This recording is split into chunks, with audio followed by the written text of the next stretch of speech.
کی طرف ان کا ہوتا ہے. مطلب وہ صرف نماز، قرآن، روزہ اسی چیز میں لگے ہوتے ہیں.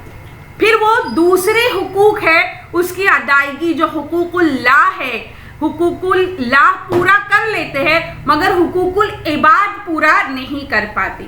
تو اس آیت میں اللہ سبحانہ تعالیٰ کیا فرما رہے کہ حقوق العباد، یعنی جب آپ سب کام کر رہے ہیں، تبلیغ کا کام کر رہے، دعوت کا کام کر رہے، پڑھانے کا کام کر رہے، علم سکھانے کا کام کر رہے، حقوق العباد میں جب مصروف ہے، جہاد کر رہے ہیں، ہر چیز، اس کے بعد حقوق اللہ، مطلب یہ دونوں کیسے ساتھ ساتھ چلنے چاہیے، بیلنسڈ ہونا چاہیے.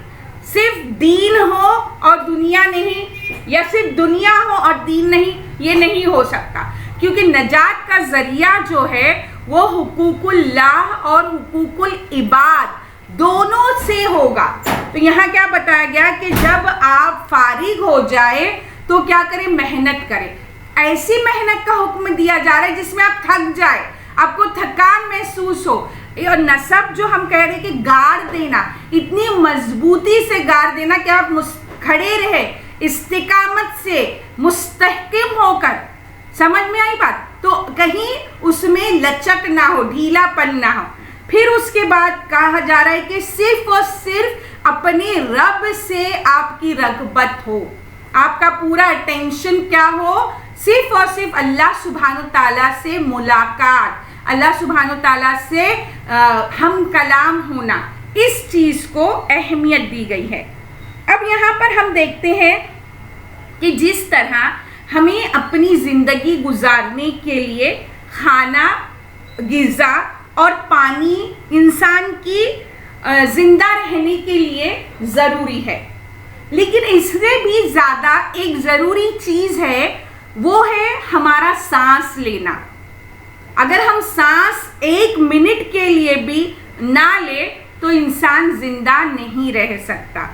مطلب کہ ہمیں کھانا اور پانی کے ساتھ زیادہ اہمیت کس بات کی ہے کہ ہم سانس لیں.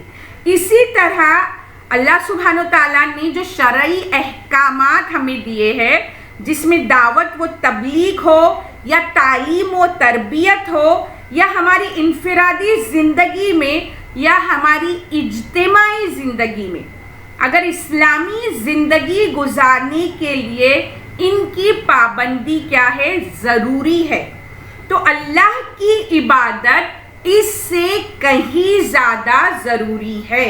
اللہ کی عبادت اس سے کہیں زیادہ ضروری ہے. ہمارا پورا ایک ایسا ٹائم سیٹ ہونا چاہیے جس میں ہم سب سے پہلا پریفرنس، سب سے پہلی امپورٹنس دے، وہ ہو اللہ کی عبادت کو، وداؤٹ فیل، کہ جب اذان ہو تو مجھے سب سے پہلا کام نماز ہے، پھر اس کے بعد سب سے پہلے اللہ کی کتاب کو پڑھنا ہے، سنتوں کو قائم کرنا ہے، احادیث کا مطالعہ کرنا ہے، اپنا قرب جو ہے اللہ سے ہمیں قریب ہونا ہے زیادہ سے زیادہ، یہ ضرورت کی چیز ہے. پھر اس کے بعد جو کہا گیا ہے کہ اپنے رب کی طرف متوجہ ہو جاؤ، تو اس میں ہر چیز آئے گی، نماز، پھر اس کے بعد تسبیح، پھر تلاوت قرآن، پھر ہمارا استغفار کرنا، توبہ کرنا، بخشش طلب کرنا، دعائیں مانگنا، اس میں ہے عاجزی ہے، انکساری ہے، یہ تمام چیزیں اس میں داخل ہوگی. اب کچھ یہ اس کے لیے ہم کو حدیث ملتی ہیں آیت نمبر 7 کے لیے. حدیث ہم کو بخاری اور مسلم میں ملتی ہیں، اور حضرت عائشہ رضی اللہ تعالی عنہا فرماتی ہیں کہ نبی صلی اللہ علیہ وسلم رات میں اتنا طویل قیام فرماتے کہ آپ کے قدم سوج جاتے، مطلب سوجے ہو جاتے. میں نے عرض کیا یا رسول اللہ صلی اللہ علیہ وسلم، آپ اتنا طویل قیام کیوں فرماتے ہیں جبکہ آپ کے اگلے پچھلے سب گناہ بخش دیے گئے ہیں؟ فرمایا کیا میں شکر گزار بندہ نہ بن جاؤں؟ یعنی یہ شکر گزاری کا ایک انداز ہے کہ اللہ کے رسول سب سے پہلے کیا کرتے ہیں، جیسے ہی فارغ ہو وہ نماز کا اہتمام کرتے. کچھ اقوال ہے جو میں رکھنا چاہوں گی اس آیت کے لیے. مجاہد رحمت اللہ علیہ اس آیت کی تفسیر میں فرماتے ہیں کہ جب امر دنیا سے فارغ ہو کر نماز کے لیے کھڑا ہو تو محنت کے ساتھ عبادت کر اور مشغولیت کے ساتھ رب کی طرف توجہ کر. حضرت ابن مسعود رضی اللہ تعالی عنہ فرماتے ہیں کہ جب فرض نماز سے فارغ ہو تو تہجد کی نماز میں کھڑا ہو. حضرت عبداللہ بن مسعود رضی اللہ تعالی عنہ فرماتے ہیں کہ نماز سے فارغ ہو کر بیٹھے ہوئے اپنے رب کی طرف توجہ کر. حضرت عبداللہ ابن عباس رضی اللہ تعالی عنہما فرماتے ہیں کہ یعنی دعا کر. زید بن اسلم اور ضحاک رحمت اللہ علیہ فرماتے ہیں کہ جہاد سے فارغ ہو کر خدا کی عبادت میں لگ جا. سوری رحمت اللہ علیہ فرماتے ہیں کہ اپنی نیت اور اپنی رغبت خدا ہی کی طرف رکھ. یہ ہے کچھ اقوال اس آیت کے لیے. ابھی دو قول ہے جو آیت نمبر 5 اور آیت نمبر 6 کے لیے ہے. فَإِنَّ مَعَ الْعُسْرِ يُسْرًا کے لیے حضرت امام شافعی رحمت اللہ علیہ فرماتے ہیں اچھا صبر کشادگی سے کیا ہے قریب ہے. اپنے کاموں میں اللہ کا لحاظ رکھنے والا نجات یافتہ ہے. اللہ عز و جل کی باتوں کی تصدیق کرنے والے کو کوئی ایذا نہیں پہنچتی. اس سے بھلائی کی امید رکھنے والا اسے اپنی امید کے ساتھ ہی پاتا ہے. یہ ان آیات کے لیے ہے جو میں یہاں ایک ساتھ آپ کو بتا رہی ہوں. پھر اس کے بعد آیت نمبر 5 اور 6 کے لیے ہے حضرت ابو حاتم رحمت اللہ علیہ کے اشعار ہے. اس کا جو انہوں نے یہ کیا ہے اردو میں پڑھ کے سناتی ہوں کہ جب مایوسی دل پر قبضہ کر لیتی ہیں اور سینہ باوجود کشادگی کے تنگ ہو جاتا ہے، تکلیفیں گھیر لیتی ہیں اور مصیبتیں ڈیرا جما لیتی ہیں، کوئی چارہ سجھائی نہیں دیتا اور کوئی تدبیر نجات کارگر نہیں ہوتی، اس وقت اچانک خدا کی مدد آ پہنچتی ہے اور وہ دعاؤں کا سننے والا باریک بین خدا اس سختی کو آسانی سے اور اس تکلیف کو راحت سے بدل دیتا ہے. تنگیاں جب کہ بھرپور آ پڑتی ہے، پروردگار کشادگیاں نازل فرما کر نقصان کو فائدے سے بدل دیتا ہے. سبحان اللہ، یہ ان کا قول ہے. اب اس سورہ میں ہم نے دیکھے کہ یہ پوری سورہ جو ہے وہ رسول اللہ صلی اللہ علیہ وسلم کے لیے ہے، اور یہاں پھر انہیں آخر میں کیا کہا گیا ہے کہ اب آپ کیا کریں، اپنا جو وقت ہے وہ اللہ کے ذکر اور اللہ کی عبادت میں اپنے آپ کو مصروف کرے. اور یہ رسول اللہ صلی اللہ علیہ وسلم کو بولا جا رہا ہے، لیکن ان کی توسط سے یہ تمام انسانیت کے لیے، تمام لوگوں کے لیے ہے کہ ہم چاہے کچھ بھی کام کریں، چاہے ہم دعوت کا کام کریں، چاہے ہم تعلیم کا کام کریں، لیکن ہمارا اپنا ذاتی جو ہے وہ وقت اللہ سبحانہ و تعالیٰ کے لیے خالص ہونا ہی چاہیے. یہاں پر سورہ انشرح کی تفسیر ختم ہوتی ہے، اور اللہ سبحانہ و تعالیٰ سے دعا ہے کہ وہ ہمیں قرآن کے ہر الفاظ اور اس کی ہر آیت کو سمجھ کر اس کے مطابق عمل کرنے والا بنا. آمین یا رب العالمین. اور ہماری اولادوں کو چن لے، پسند کر لے اور قرآن سے ان کی محبت ہو اور قرآن کے احکامات سننے پڑھنے کے بعد وہ اس پہ عمل کرنے والے بنے. اللہ سبحانہ تعالیٰ سے جو بھی غلطی ہوئی ہو اس سے اللہ عز و جل درگزر عطا فرمائے. آمین یا رب العالمین. وآخر دعوانا الحمد للہ رب العالمین. السلام علیکم ورحمۃ اللہ وبرکاتہ. بسم اللہ الرحمن الرحیم. سبحانک اللہم نشہد ان لا الہ الا انت نستغفرک ونتوب الیک. سبحان ربک رب العزۃ عما یصفون وسلام علی المرسلین والحمد للہ رب العالمین. برحمتک یا ارحم الراحمین. بسم اللہ الرحمن الرحیم. ربنا تقبل منا انک انت السمیع العلیم وتب علینا انک انت التواب الرحیم. بسم اللہ الرحمن الرحیم. والعصر ان الانسان لفی خسر الا الذین آمنوا وعملوا الصالحات وتواصوا بالحق وتواصوا بالصبر. آمین یا رب العالمین.